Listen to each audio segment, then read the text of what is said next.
Katika kipindi hiki maalum, nitaongelea kuhusu jinsi ya kulinda figo zako ikiwa una kisukari.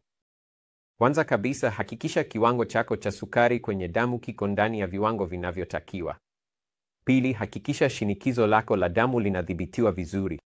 Tatu, hakikisha unakunywa maji ya kutosha ili mwili wako upate unyevu wa kutosha. Nne, epuka kutumia dawa za maumivu bila sababu ya msingi. Tano, unaweza kufanya vipimo vya damu mara kwa mara kwa daktari wako, kama vile kipimo cha kreatinine kwenye damu na pia kipimo cha protini kwenye mkojo mara kwa mara. Na la mwisho lakini sio dogo, zungumza na daktari wako kama ni bora kwako kutumia dawa kama vile SGLT2 inhibitors, ACE inhibitors au ARBs. Na pia kuna jambo moja la tahadhari. Epuka kabisa kuvuta sigara.